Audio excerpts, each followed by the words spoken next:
Yet I learned some news yesterday or 2 days ago that kind of put the fear of Black Jesus in me. And that is because of what's happening in the state of Texas as it pertains to this midwife who has been arrested, she and an associate, because of the healthcare services, the reproductive healthcare services that they were providing in the state of Texas. Talk to us about what we know here. We don't know a whole lot, actually. We know that this woman her name is Dr. Maria. She runs a couple of clinics in Texas for primarily Spanish speakers, low income people. Uh-oh. I was able to ferret out some screenshots of documents that somebody posted on Twitter that demonstrate that someone basically ratted her out. What I suspect happened is some angry man found out that his wife, his woman, was going to go into a clinic, maybe didn't even really know what they were going to the clinic for, but then just, called in an anonymous tip and said, this woman at these clinics are performing illegal abortions. And I saw one of the documents that even had someone's name redacted. I know for a fact that so-and-so went to this place to get an abortion. So-and-so went to this place and they were 8 weeks pregnant. There's nothing in the documents that prove or provide any evidence that this person was violating Texas law. Obviously, I think if this person was violating Texas law, good on her as far as I'm concerned. I mean, yeah, we don't want to be out here violating laws because we don't want to get yoked up by the police. But also, I think it is dangerous to assume that it's only now that people are getting yoked up by the police for either getting abortions or for having bad pregnancy outcomes. The criminalization of pregnancy has been ongoing for decades. It's just a little bit more concrete now. It's a little bit more set in stone, set in law. So, good old Ken Paxton sent out one of his I love babies, don't be a baby killer press releases talking about how, they arrested this woman. Apparently she was pulled over on the side of the road at gunpoint, which seems excessive. But, they protect life in Texas. I'm going to use my Fundy baby voice when I say it's really important that ladies don't have a bobos because it's dangerous for your fertility and you might have suicide ideations, yada, yada.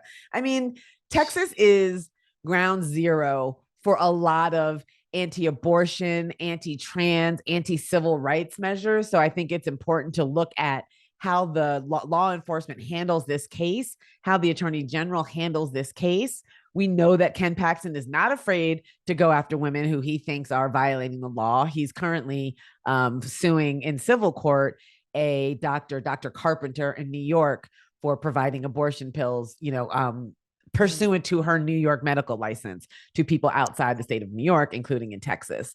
Yeah. So, we don't know a whole lot, but what's been reported so far is that these people are being charged with violating Texas's, Human Life Protection Act or whatever their abortion ban is called. So we're here, Imani Gandy. This is the place that you and I have been for the past several years fearing. We knew it was coming eventually, and it's here. And we're in this moment now. And I'm so glad you started out by saying we don't know a lot. And I'd seen a TikTok video yesterday where basically people were being encouraged to be very, very careful about what social media content you spread about this story, because what we now have is a situation where the Ken Paxtons of the world, who is the Attorney General for the state of Texas, he essentially and the police are the only ones who are giving out information. So what's being reported on right now is being reported on with roots that are in the prosecutor's version of the story. So we need to be very, very careful here, because we want to be clear that really the only information we have is what's being reported, and what's being reported is, again, based on what the Attorney General for the state of Texas, who is definitely and clearly politically motivated here, his perspective of the world.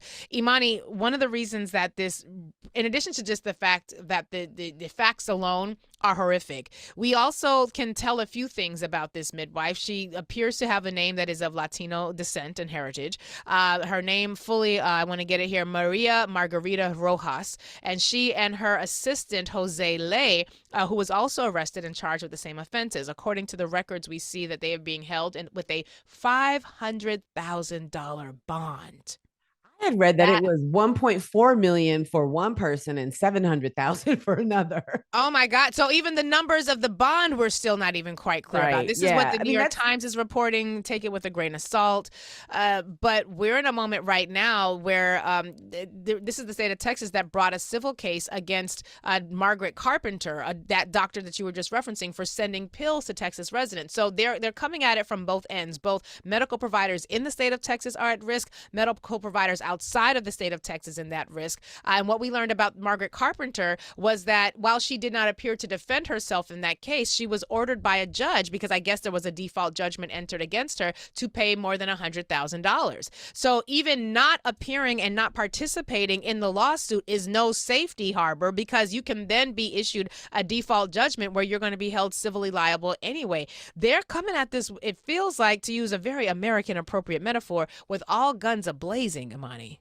Yeah, they absolutely are. I mean, with respect to Dr. Carpenter, I mean, her medical practice was set up with the expectation that she would be sued. And I think that's important to know, because there are, abortion providers out there who are not only providing critical health care to people, but who are also taking on the brunt of law enforcement attacks. And so I think that, I personally applaud her for setting up her practice in a way, knowing that she was going to be attacked. I'm not a huge fan of Kathy Hochul, but she did say, basically, over my dead body, you're coming and grabbing this woman from the state of New York. Every so right? often, Kathy's power puff energy comes to the fore. Every so often, every step so out often. I mean, she really was like, nah, it's not happening. You're not extraditing this woman. Right. And so that means essentially, obviously there are a lot of people who never leave New York in the course of their lifetime. It may be that Dr. Carpenter is going to be stuck in New York for the foreseeable future, because as soon as she leaves and goes to another state, and if that state has an extradition agreement with Texas, then that state could send her to Texas. So she's a little bit. Oh, snap. Yeah. So she's a little bit stuck, at least until the Supreme Court, whenever they get around to figuring out what New York shield law actually means and how it interacts with Texas's law and the laws of other states that have abortion bans. But I think you're absolutely correct. I'm not even sure why it is. Frankly, I think a lot of this is also scare tactics, right? If they can find a person, they can make an example out of one person, it's going to scare other people. If to the extent that this person is providing illegal abortions, if there's some sort of underground situation going on, I don't know that for certain, but it will certainly scare other people away from trying to help people get abortions. And that doesn't even mean providing them. It could mean, quote unquote, aiding and abetting. And we still don't know what, quote, aiding and abetting an abortion even is. And so I think that a lot of this is just scare tactics. I think that we have to, as you said, note that her name appears to be of Latin American descent. This appears to be a Latin American person. And when you combine, Texas's anti-abortion laws with the ongoing horrific ICE actions that are going on, where they're just snatching people up off the street, whether they're citizens or not, and throwing them in detention camps for weeks on end, I think that's another way that the law enforcements are going to sort of interact with each other to bring down even more consequences on these people who are just trying to provide healthcare. From my inner circle, what I know is that she was providing reproductive health care. I don't know anything about this person providing abortions. I haven't seen anything from anyone not affiliated with law enforcement that says this person was providing abortions. I immediately went to go look and see what Pregnancy Justice, formerly National Advocates for Pregnant Women, they're now called Pregnancy Justice, group of lawyers. That's a good rebrand. It's a good rebrand. Well, mostly because not only women get pregnant, so there are a lot of. I really do like it when organizations rebrand to be more inclusive. So now it's called Pregnancy Justice. There are a bunch of lawyers. If you are ever in trouble when it comes to reproductive health care, you should look for Pregnancy Justice. You should look for if, when, how's reproductive healthcare legal crisis line.